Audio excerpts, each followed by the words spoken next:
कांग्रेस का सवाल है,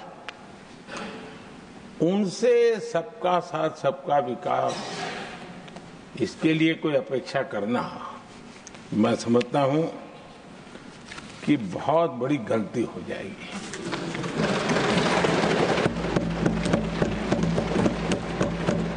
ये उनकी सोच के बाहर है, उनकी समझ के भी बाहर है और उनके रोड मैप में भी ये सूट नहीं करता है, क्योंकि वो इतना बड़ा दल एक परिवार को समर्पित हो गया है, उसके लिए सबका साथ सबका विकास संभव ही नहीं है।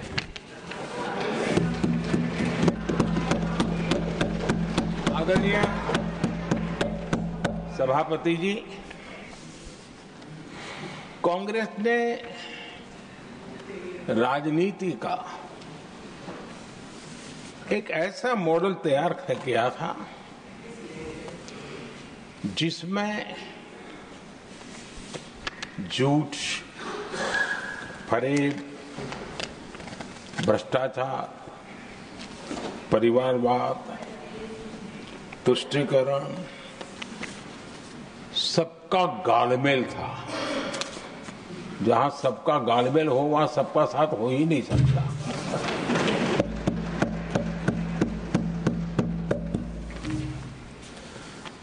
आदरणीय सभापति जी, कांग्रेस के मॉडल में सर्वोपरि है फैमिली फर्स्ट, और इसलिए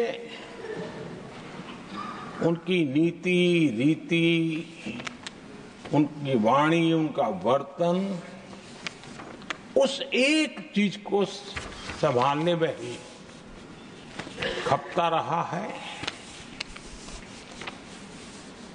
2014 के बाद देश ने हमें सेवा करने का अवसर दिया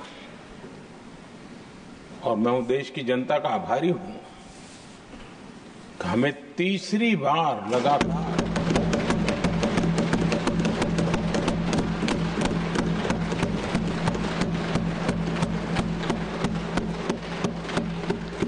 ये तीसरी बार जनता यहां पहुंचाती है। इतने बड़े देश में इतनी वाइब्रेंट डेमोक्रेसी हो, वाइब्रेंट मीडिया हो, हर प्रकार के बातें बताने की छूट हो, उसके बावजूद भी देश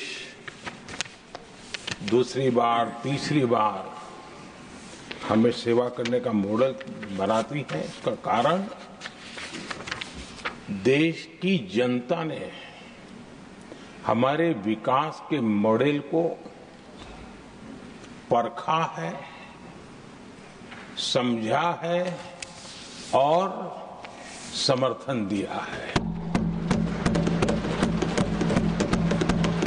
और हमारा ये विकास का मॉडल को अगर मुझे एक शब्द में कहना है तो मैं ये कहूंगा, नेशन फर्स्ट, राष्ट्र प्रथम।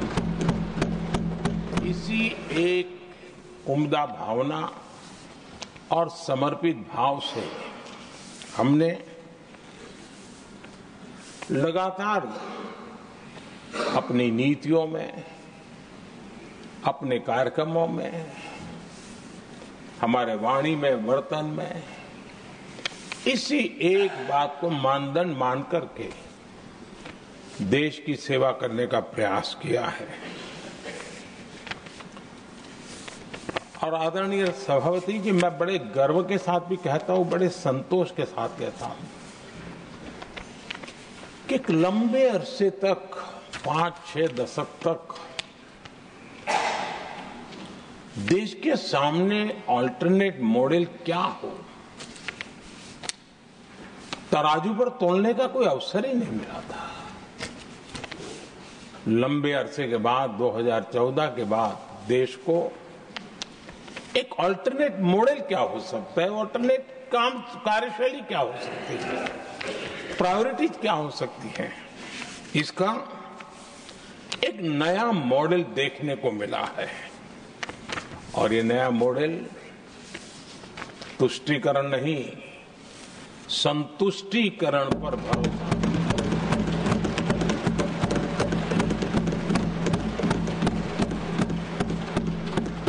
पहले के मॉडल में, खास करके कांग्रेस के कालखंड में, तुष्टीकरण, हर चीज में तुष्टीकरण, यही उनका एक प्रकार से औषधि बन गई थी उनकी राजनीति को करने की। और उन्होंने स्वार्थ नीति, राजनीति, देश नीति, सबका एक घोटाला करके रखा हुआ था। तरीका ये होता था कि छोटे तबके को कुछ दे देना और बाकियों को तरसा कर रखना, और जब चुनाव आए तब कहना देखो उनका मिला है, शायद आपको भी मिल जाएगा। और इस प्रकार से झुनझुना बांटते रहना, लोगों के आंखों पर पट्टी बांध करके अपनी राजनीतिक सियासत को चलाए रखना, ताकि चुनाव के समय वोट की खेती हो सके। यही कार्य चलता रहा। आदरणीय सभापति जी, हमारी कोशिश रही है कि भारत के पास जो भी संसाधन है, उन संसाधनों का ऑप्टिमम यूटिलाइजेशन किया जाए। भारत के पास जो समय है, उस समय का भी बर्बादी से बचा करके पल पल का उपयोग देश की प्रगति के लिए, जन सामान्य के कल्याण के लिए, उसी पर वो खर्च हो। और इसलिए हमने एक अप्रोच अपनाया, सैचुरेशन का अप्रोच।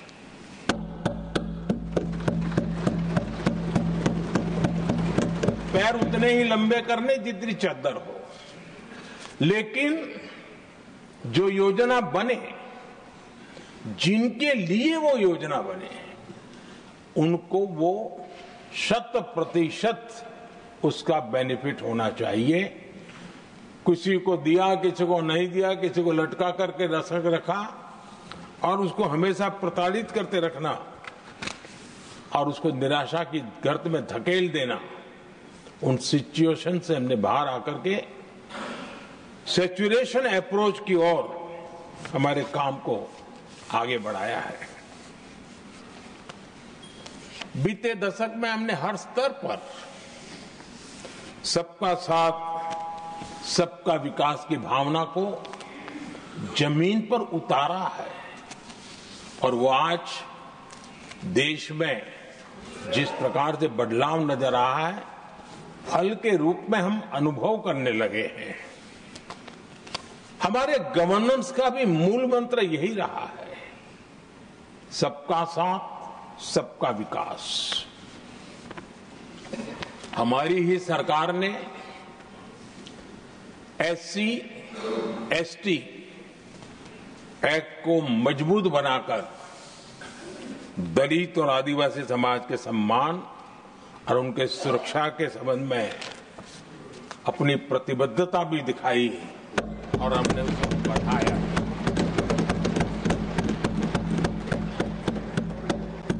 आदरणीय सभापति जी,